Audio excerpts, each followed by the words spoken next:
Buongiorno a tutti. Geppetto took a block of wood from his neighbor, and from it he made a puppet which he named Pinocchio. Unfortunately, Pinocchio entertained himself with mischief immediately after being created. After Geppetto showed his newly created son how to walk, he promptly ran away. Come back, catch him. Ha, I can run like a rabbit, you can't catch me. Pinocchio caused so much commotion that it caught the attention of a policeman. What is all this noise? It sounds like it's somebody's horses run away from his master. You must come home. I'll settle this when we get there. The poor puppy, whoever is running away from his mean father. No wonder he doesn't want to go home. That bad Geppetto might beat him. Pinocchio! Geppetto, in offense of poor Pinocchio, I shall put you in prison. So much was said that instead of Pinocchio receiving a consequence for being naughty, the policeman took Geppetto to jail instead, and so Pinocchio returned home alone.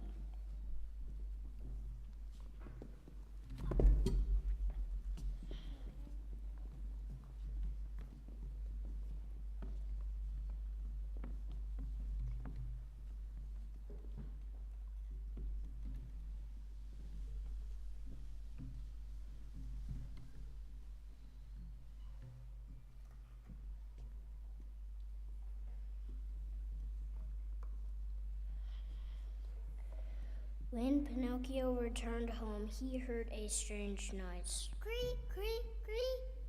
Who is calling me? Cree, cree, cree. It is I, the talking cricket, and I have lived in this room 100 years or more. This is my room now. Go away. I shall not leave until I have told you a great truth. Well, then tell me and be quick about it. Woe to those boys who revolt against their parents and run away from home. They will never do any good in this world, and later they repent bitterly. Sing away, cricket. As for me, I'm leaving here tomorrow. If I stay here, I shall have to go to school and study. No, indeed, that is not for me. You poor fool, if you don't go to school and learn, you'll become a donkey, and everyone will make fun of you. Be quiet, you good-for-nothing croaking cricket. I'm going to eat, drink, sleep, and amuse myself, and I shall never learn nor work. Don't do that. You will end up in hospital or in prison. Be careful, cricket. Don't make me angry. Poor Pinocchio, I am sorry for you. Why are you sorry for me? Because you are a silly puppet and you have a wooden head. At these last words, Pinocchio lost his temper. He took a mallet from Geppetto's workbench and threw it at the crickets. It hit the crickets in the head. He lay stiff, flat, dead, and he laid against the wall.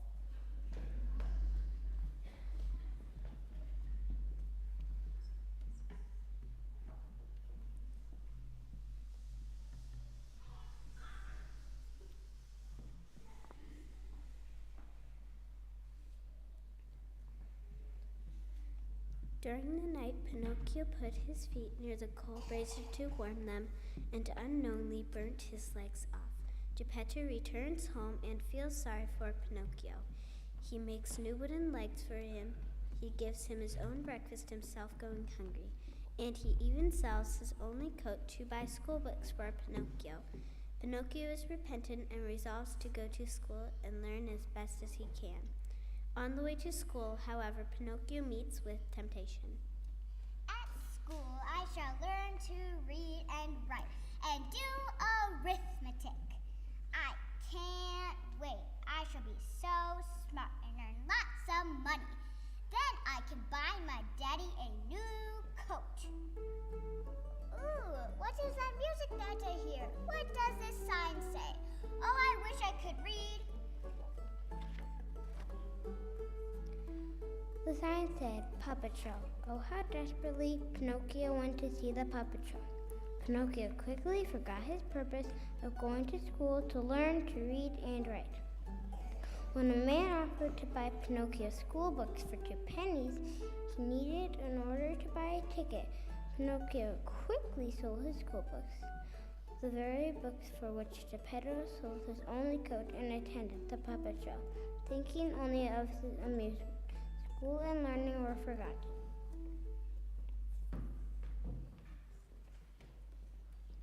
The great puppet show began, but all of the other puppets at the theater recognized that Pinocchio was also a puppet, and being so informed them stop the show. Fire Eater, the showman, was in charge of the puppet show and was angry his show was stopped. Fire Eater was very tall and so ugly he frightened everybody. His beard was like black ink and so long it reached the ground. His eyes were like two burning red lanterns. Why have you come here to disturb my theater? Who are you? I shall lose money if the crowd goes home. My name is Pinocchio, sir. It's not my fault that the show has stopped. We will settle this tonight, Pinocchio. I shall burn you as firewood to cook my supper. You silly wooden puppet. Oh, Daddy, save me. I don't want to die. Fire Eater was all bad at heart, and he soon felt sad for Pinocchio. He sneezed a loud sneeze. Achoo! Fire Eater sneezed whenever he felt pity on someone. Pinocchio, I shall spare you. You look so terribly sad. Bring out the puppet Harlequin. And so the puppet Harlequin was brought out. I shall burn Harlequin for firewood instead. Burn me for fire and dead? I do not want my new friend, the puppet Harlequin, to be burned. You could not let me burn burn. And so Pinocchio did the very first brave act of his life. No, indeed, I cannot let my new friend die. You cannot let me die. I shall take his place. You take my place? Burn me for firewood, not Harlequin. Achoo! What a brave and heroic puppet you are, Pinocchio. I shall let your new friend Harlequin live. Thank you, Pinocchio. Your father would be very proud of you today. My poor father, he has no money, and he sold his only coat to buy me some school books. Is that so? Well, here are 5 gold pieces. For you, Pinocchio. Bring these home to your poor father with my compliments. Pinocchio then headed home to bring poor Geppetto the money.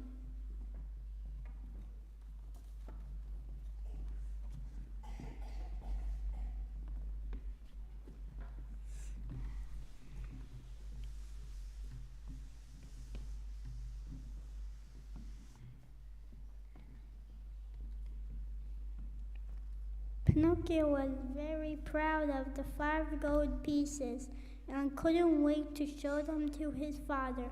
On the way home, he made a lame fox and a blind cat at the side of the road. Well, at least they appeared to be lame and blind. The fox spoke to Pinocchio right away. Good morning, Pinocchio. How do you know my name? I know your father well. I saw him yesterday at the gate of his house, shivering in his shirt sleeves. Oh, poor Daddy, I must hurry home. He will shiver no more. Why not? Because now I am a rich man, and I can buy him a new coat. You a rich man? Ha, ha, ha. It's not funny. Look here, I am rich. Here are 5 gold pieces. Pinocchio very unwisely showed the 2 strangers all his money. The eyes of the fox grew big as he looked at the gold coins. The cat wanted to put his paw out to touch the coins. Both their hearts were filled with greed. What are you going to do with all that money? Yes, what will you do? First, I shall buy my daddy a new coat of silver and gold with diamond buttons. After that, I shall buy myself some new school books and go back to school. You don't really want to go to school, do you, Pinocchio? Because of too much learning, I lost the use of my right leg. And I lost my eyesight from reading too many books. A little bird sitting on a hedge has heard everything and warned Pinocchio not to listen to the advice of evil companions. If he did, he would regret it. Before the bird could continue, the cat jumped up and ate the bird in one bite, feathers and all. Oh, poor bird. Why did you do that, cat? To teach him a lesson. He should not have meddled while others were talking. I must hurry home now. Goodbye. Wait, Pinocchio, how would you like to double your money? How do you mean? Would you like to multiply those 5 little gold coins 100, 200, or 1,000 times? Who wouldn't? But how? Come with us. Where are you going? We're going to Dupeland. Yes, to Dupeland. No, I must go home. I am almost there. I must return to Daddy, for I have learned that disobedient children never do any good in this world. So much worse for you. Think again, Pinocchio. You're missing out on a fortune. Yes, a fortune. Your 5 gold coins might become 2,000 in just one day. But that's not possible. Oh, yes, it is. In Dupeland, there is a sacred field called the Field of Miracles. You dig a little hole in the field, you put your gold pieces in, and water them well. Water them well.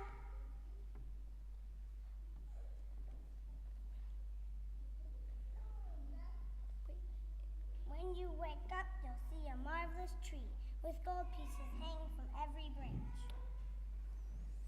That is wonderful. I shall do that and get more money for Daddy, and then give some to both of you.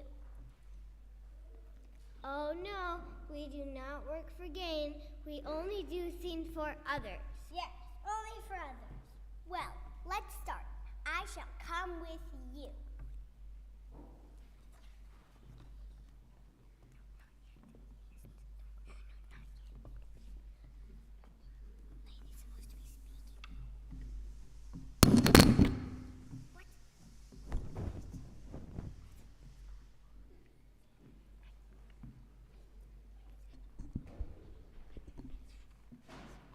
And so, after many misadventures along the way, Pinocchio and the fox and the cat finally made their way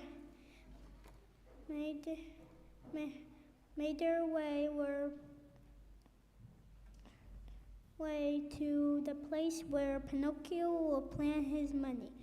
As you may have guessed, the Field of Miracles did not really exist. Instead, the fox and cat took Pinocchio to a place called Fool's Trap. As soon as they arrived, Pinocchio saw paths and lanes that were full of dogs who had lost their hair, and those mouths were wide open from hunger. There were shorn sheep trembling with cold, butterflies who could not fly because they had sold their beautiful wings, and pheasants who had lost their beautiful feathers. Why does everyone look so sad here? What's wrong with this place? Something doesn't seem right. Oh, never fear, Pinocchio. Soon you will be rich. Yes, you will be rich. Where is the Field of Miracles? Just a few yards from here. Keep walking. They kept walking, and soon they came to a lonely field that looked just like any other field. Here we are. Now dig a small hole with your hands, put your gold pieces in, and water them well. Water them well. Pinocchio obeyed. He dug a hole, put his gold pieces into it, covered them up with some dirt, and watered them.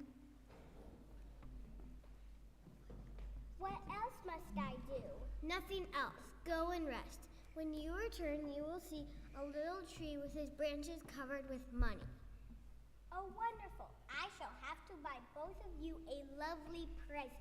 Oh no, we don't want presents. It's quite enough to have shown you how to get rich without doing any hard work. That makes us as happy as can be. As happy as can be. And so the cat and fox said their goodbyes to Pinocchio and wished him good luck with his riches. Of course you might have guessed when Pinocchio got back in 20 minutes. That money was gone. Pitiful Pinocchio so used to see my promise of easy riches.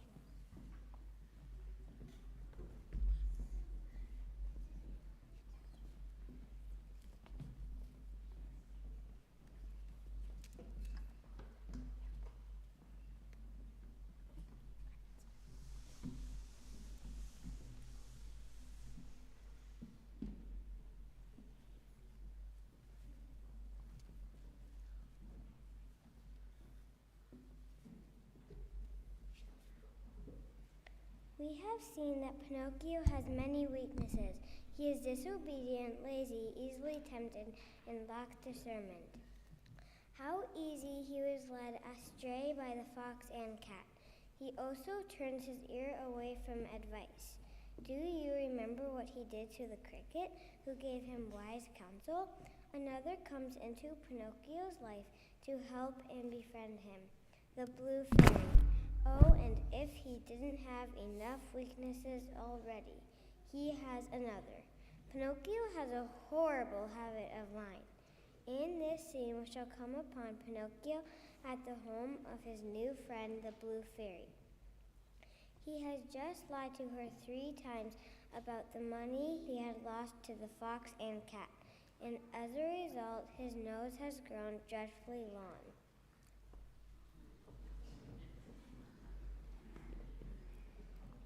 Help me!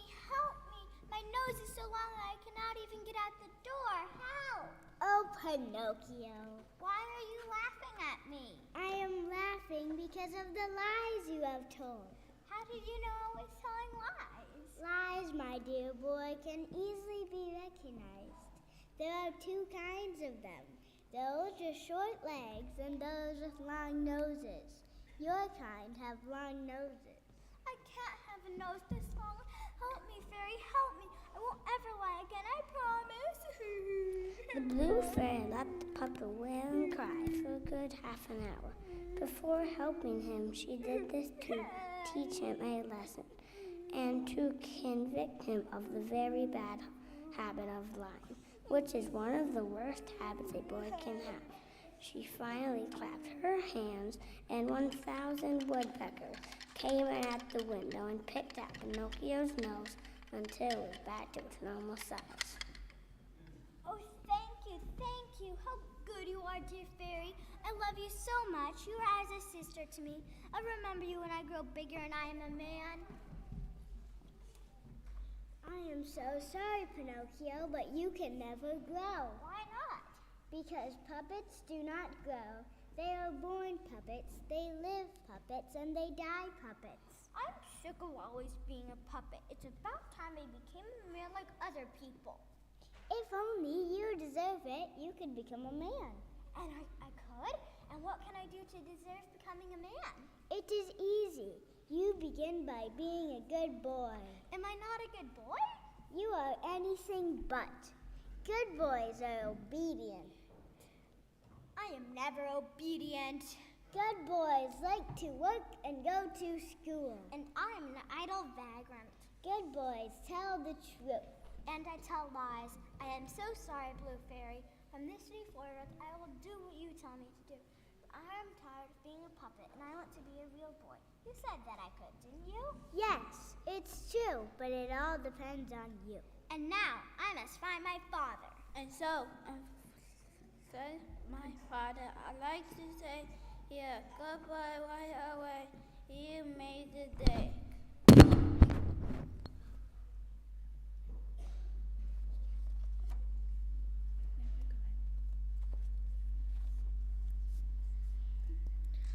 I know the most heavenly place, Pinocchio. It is called Playland. Nobody has to learn nor work, but can just play all day and be perfectly idle. This occurs another lighthouse of a day of humanity. In Playland, every week, there are 6 Saturdays and 1 Sunday. There we can play and amuse ourselves from morning till night. That sort of life wouldn't be too bad. Why don't you come then? Are you quite sure there are 6 Saturdays and 1 Sunday in a week? quite sure. And so Pinocchio and Lampic headed on together to Playland. But alas, it wasn't long before both turned into donkeys, who could expect nothing but dull, tedious work for the rest of their lives. By some strange providence, Pinocchio was able to become a puppet again, but Lampic remained a donkey and died a donkey.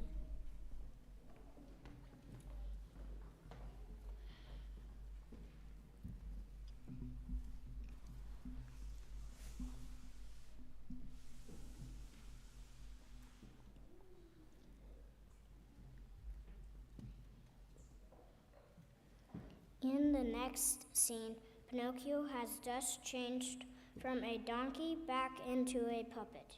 He has heard from a pigeon that his father was last seen on the seacoast in a boat. Geppetto was planning to sail across many seas and search the whole world for his lost Pinocchio. Pinocchio also heard from a dolphin that his father might have been swallowed by a gigantic shark. Pinocchio, looking for his father on the seacoast, is swimming while he suddenly finds himself in a big net among many fish flapping and jumping as if they were all mad. Aha! It's a catch. And what might I have in my net today? Pinocchio had been caught in the net of a fisherman who was so ugly that he looked like a sea monster. Instead of hair, there grew on his head a bush, thickly covered with green leaves. His skin was green, his eyes were green, and his long beard that reached the ground was green. Thank heaven, I shall have a fine meal today. How lucky I am that I am not a fish. The net, full of fish, was taken to a cave in which there was a big frying pan full of bubbling hot oil. Now, let me see what fish I have caught. These mullet will be good. These whiting will be excellent. These sardines are exquisite. These crabs will be excellent. These anchovies will be fine. Into the pan you all go. The last in the net was Pinocchio. When the fisherman pulled him out, he opened wide his green eyes. What kind of fish is this? I have never tasted such a fish. I am not a fish. Let me tell you, I am a puppet. A puppet fish? I shall eat you with very great pleasure. Eat me?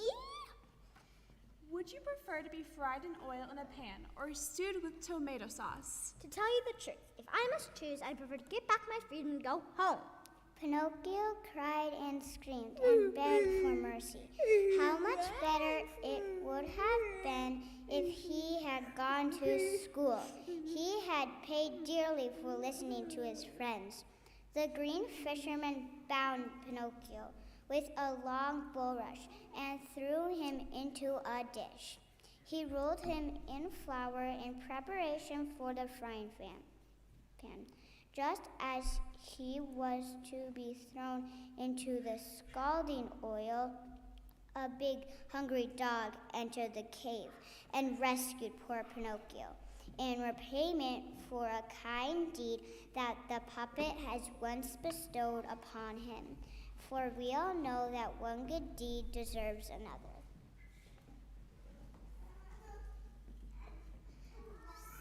Still out at sea, Pinocchio spots a goat bleating from a rock. What is that over there? It looks like a goat on that rock. What a strange goat. It is neither white nor black, but it is blue, just like the fairy. I must swim over to that toy goat. Don't worry, little goat, I'm coming.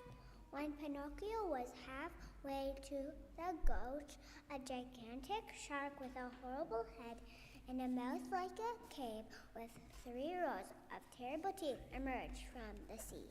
Oh no, I must swim faster.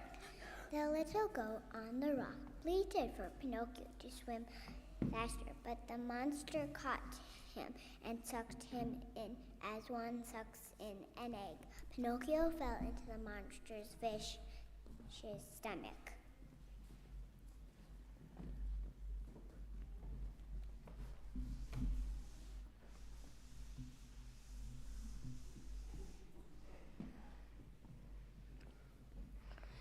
Inside the shark, it was as dark as a bottle of ink. For poor Pinocchio, from time to time, a gust of wind blew in his face. At first, he did not know where the wind came from. but soon he noticed it came from the shark's lungs. Pinocchio tried to be brave, but he felt as though he were in a dark prison, and soon he began to weep. Help! Help! Oh, poor me! Who will come and save me? Suddenly, a voice spoke out of the darkness like a guitar out of tune. Who could come and save you, you miserable wretch? Who speaks? It is I. I am a poor puny fish who was swallowed at the same time as you. What sort of fish are you? I'm not a fish at all. I'm a puppet. If you're not a fish, why did you come here? I didn't try to come here. He swallowed me. What shall we do now in this dark, damp prison? We shall just have to wait for the shark to digest us and die, I suppose. But I don't want to be digested. I want to find my father. I don't want to be digested either, but I've resigned myself to my fate. While they were talking in the darkness, Pinocchio thought he saw a gleam of light very far away. What can that light be that I see so far away? It's probably just another poor creature like us waiting to be digested. I'm going to find out. Perhaps it's an old fish who can tell me how to get out of here. Good luck to you, puppet. Pinocchio, having said goodbye to the tunies, started feeling his way in the darkness towards that dim, flickering light in the distance. He walked and found a little table with a lighted candle stuck in a green glass bottle. Sitting at the table was a snow-white old man. He was eating fish which were so much alive that sometimes they jumped out of his mouth while he ate them. Pinocchio suddenly recognized the old man and gave a cry of joy. Oh, Daddy, my Daddy, I have found you at last. I will never leave you again. Never, never, never. Do my eyes deceive me? Is it my dear Pinocchio? Yes, Daddy, it's really me. Oh, Daddy, you have been so good to me. So much has happened since that first day when I was supposed to go to school. But I sold my school books to watch a puppet show, and so Pinocchio told his father all that had happened to him. How long have you been shut up in here, Daddy? It has been 2 years since this whole shark swallowed me up. 2 very long years. How have you managed to live here? Where did you find the candle? In the same storm that overturned my boat, our merchant's ship was also sunken. All of the men were saved on lifeboats, but the shark swallowed the sunken ship. Luckily for me, the ship was filled with cans of food, meat, casks of water, cheese, coffee, and sugar and matches. I've been able to survive these 2 years, but now I'm all out of food and I must eat the fish that the sharks also swallowed. And this Pinocchio is my last candle. Soon we shall be in utter darkness. Then, dear Daddy, there is no time to lose. We must find a way to escape. We must make our way back to the mouth of the shark. Pinocchio took the candle and led his father through the body of the shark. They stepped into his huge mouth and onto his tongue. The shark sneezed and opened his mouth. Pinocchio and Geppetto climbed over the 3 rows of the shark's terrible teeth and prepared to jump into the sea. Wait, Pinocchio, I can't swim. Oh, don't be scared, Daddy. Climb onto my back and hold on tight. I'll do the rest.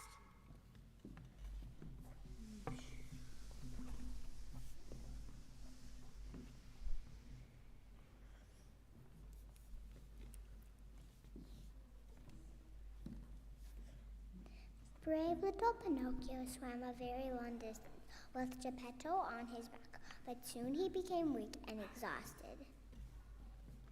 Oh, Daddy, all is lost. I cannot swim another stroke. Whoever will save us. Don't worry, puppet. It is I, the tunny fish. You gave me the courage to follow your candle, and I escaped too. Hold tightly to my tail, and I will bring you to shore. The tunny fish brought Pinocchio and Geppetto to shore. He then dove back under the water and disappeared. They were finally safe on land.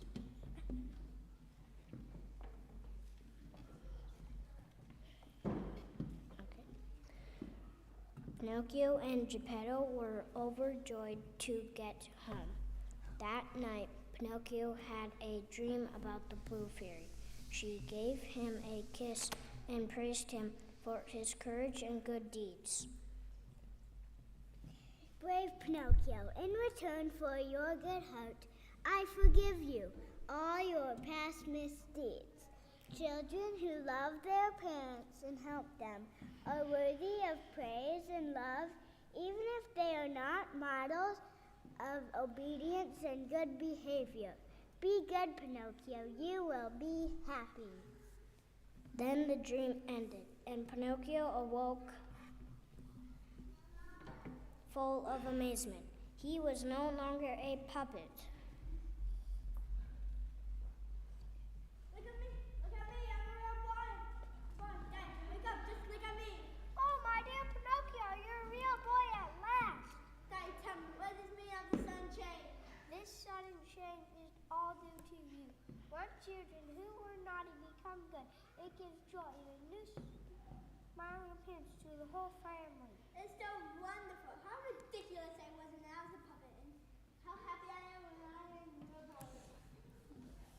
Ladies and gentlemen, boys and girls, this ends the story of the terrible, marvelous, treacherous, and wonderful adventures of Pinocchio in his new journey to becoming a real boy.